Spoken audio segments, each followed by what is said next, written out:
Hello, everybody. My name is Mike Siver, and I'm an author and a public speaker. And today I talk about life skills and behaviors and how it impacts our lives. All of us know we are good or bad depending on our behaviors, but we don't know and we aren't taught as much as we should have that the behaviors also involve our name. What is our name and what value does that have? Because if you don't value your name, why would anybody else? It is the most valuable thing that you own or will ever own. And it was something you're going to have to live up to or try and live down. And I don't think this has ever changed for generations and generations. Your name growing up is much harder to protect when you get older than it is to correct when you're young. Use an example back in the caveman days.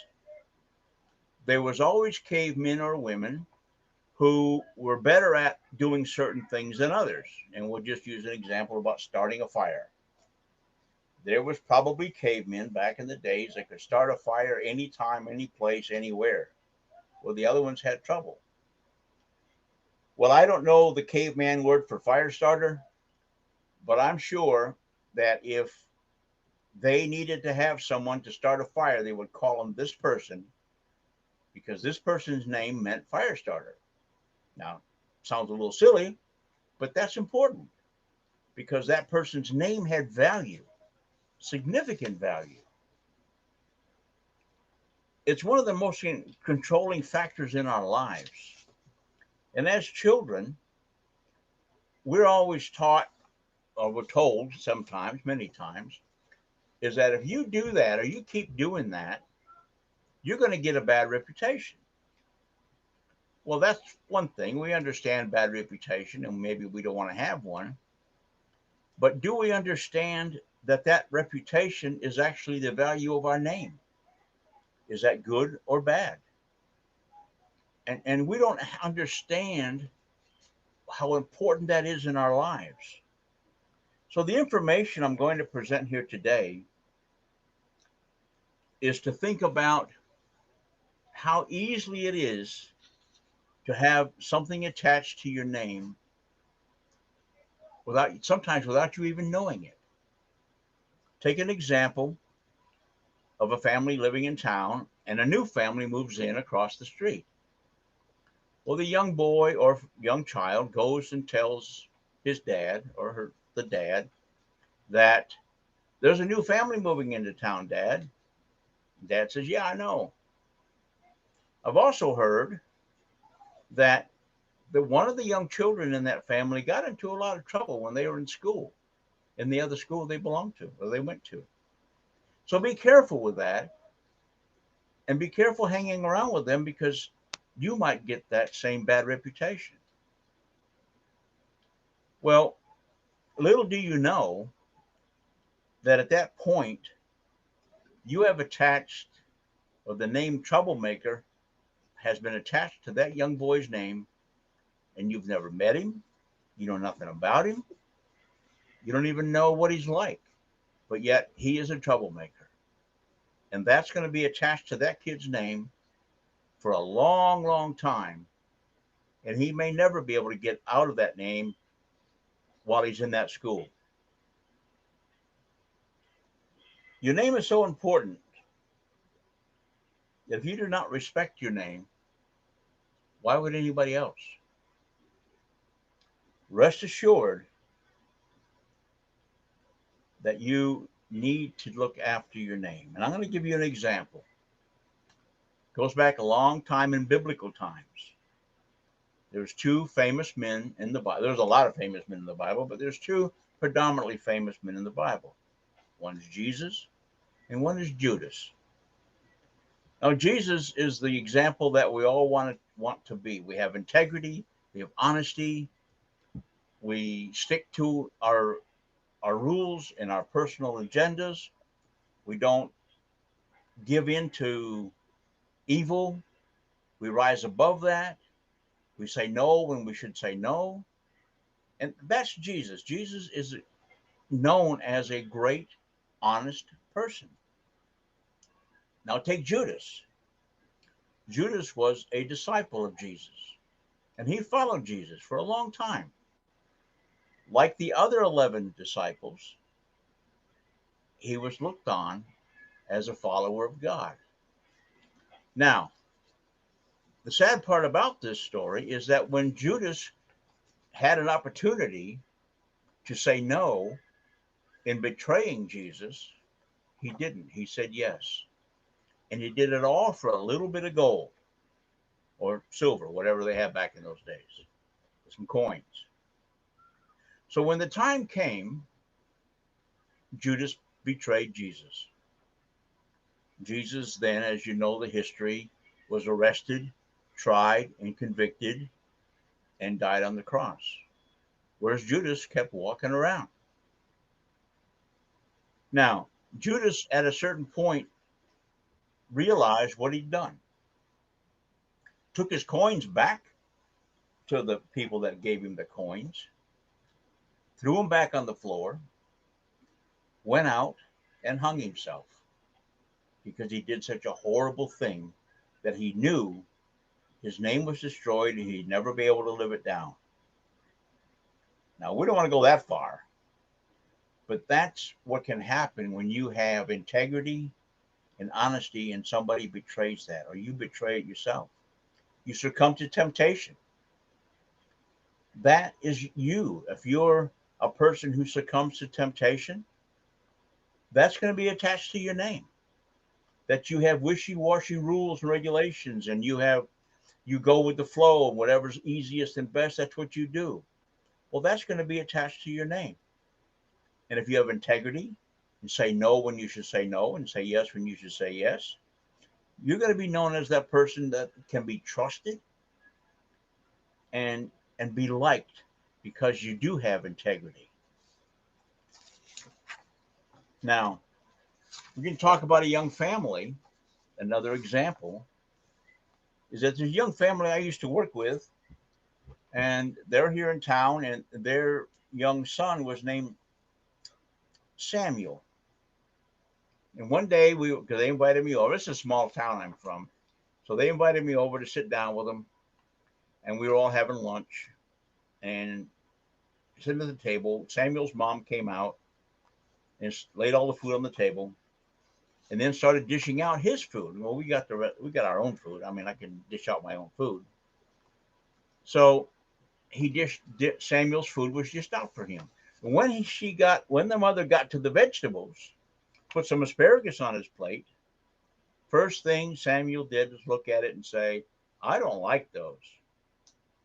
Well, his mom said, "You haven't even tried them. You haven't even tasted them. You have no idea what they're good or bad.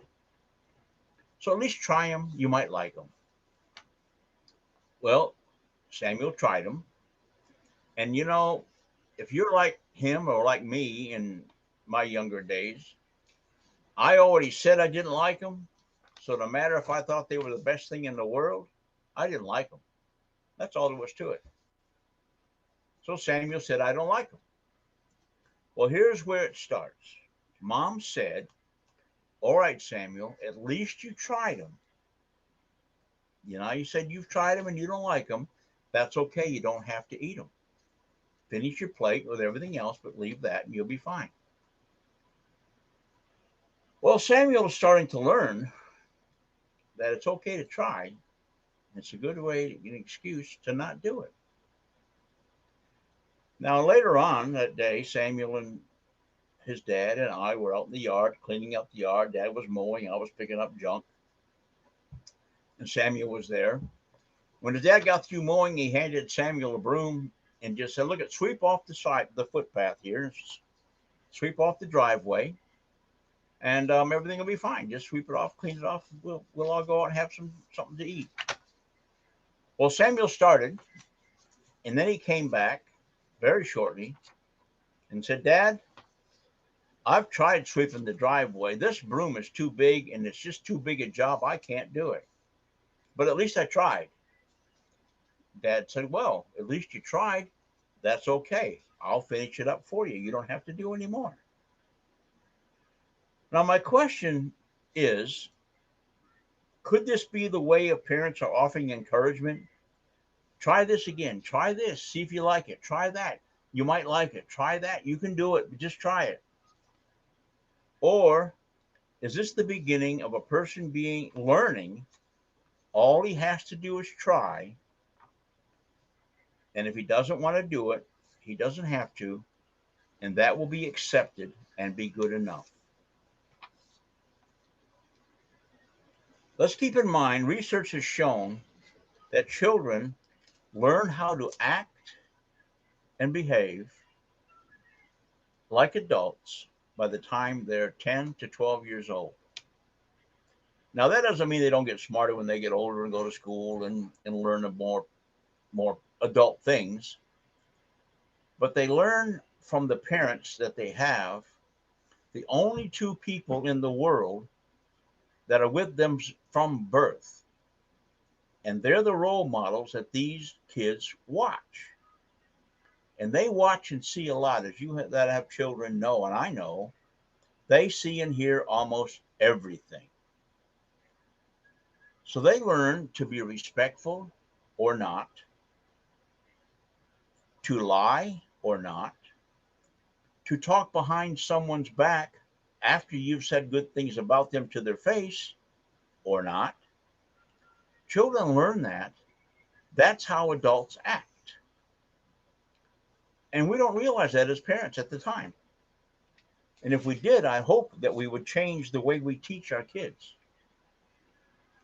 Because I have learned from watching parents and working with families that trying and doing alludes to failure.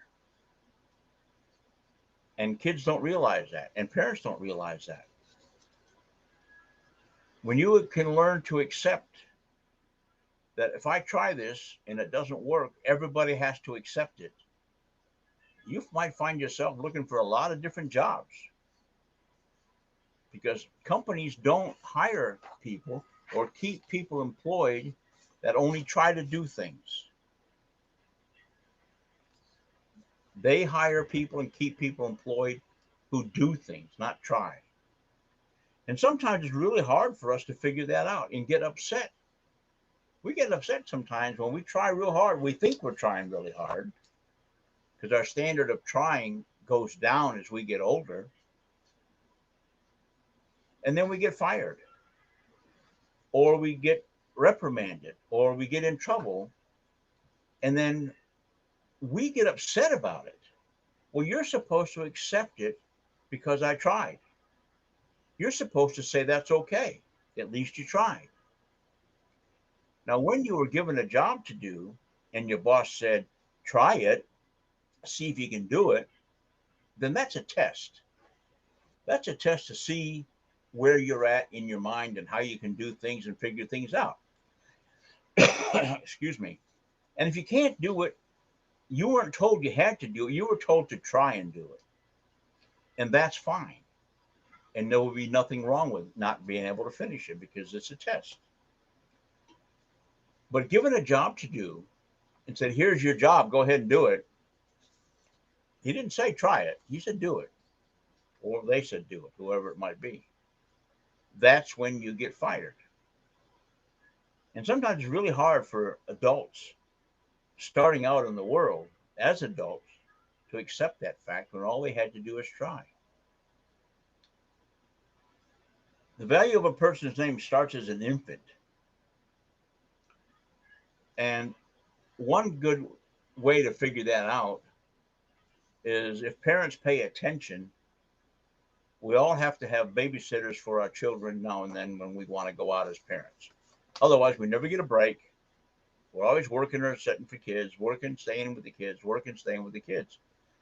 And sometimes mom and dad just got to get out. So we hire babysitters. We should know as adults that babysitters, like any other occupation, talk amongst themselves. And you have Samuel as your son. Well, the babysitters can talk to each other and say, "Boy, you do not want to babysit for Samuel. He is a troublemaker. He's a sneak. He's hard to get along with. He's obnoxious. If you can avoid it, do not accept the babysitting job for Samuel or his family." Then, on the other hand, you get the babysitters talking. "Man, you're going to be lucky if you get to babysit for Samuel. He's polite. He's quiet. He helps without even being asked. He's a joy to babysit for." And babysitters tell each other this. And sometimes you wonder why it's so hard to find a babysitter. Do you ever think of that your son or daughter has got a bad name attached to their name? We don't think like that as adults at that age. As they continue to grow, parents keep trying to encourage them. What parents do not understand is that we are the example of everything that we do. And there's a little saying that I've written a long time ago. It's called guilty by accusation. This is where this comes in. How many times have rumors caused you to form a negative opinion of someone? How many times have untrue rumors been spread about you or your family? Reputations, families, and lives can be destroyed just by false accusations. If you want to hurt someone, all you have to do is make an accusation. Accusations are one of the most powerful weapons used today in our daily power struggle of life. Now, these accusations can go both ways. If you're a nice person and you've been known for that for a long time, you have integrity, you're honest, and I come along and say the opposite, then the people that know your name and the value of it are going to argue with me. They can say, "Well, you don't know what you're talking about. You got no idea what you're talking about. This guy is a great guy. You're wrong. I don't know where you got your information from, but you are wrong. And you need to check that out." So one day later on, I asked Samuel to come over and help me build a little shed that I wanted to build in the backyard to hold the lawnmower and a few other garden tools. I told him I'd pay him when we were done. Now here's the key word. I said I'd pay him when we were done. We started getting the material together, getting it all ready, moved it to the backyard, started laying the foundation, laid the wood on the foundation on the floor, set down the 2x4s or 2x6s or whatever we were going to use to lay the decking down. We had to go to the side of the house where the deliveryman had dropped off some more material. We moved three of the flooring panels to the backyard when Samuel said, "I'm sorry, Mr. Siver. I tried, but this job is just too big and I just can't do it. I can't help you anymore." I looked at him and said, "We only just got started. We can take a break now, and then we got to nail the flooring down." He said, "It was too much. I cannot go on any longer. Can I have the money for the work that I have done?" Now we have the problem. I looked at him and said, "Samuel, if I had known you were a quitter, I would never have asked you to help. And there will be no money until the job is done." He said, "That's not fair.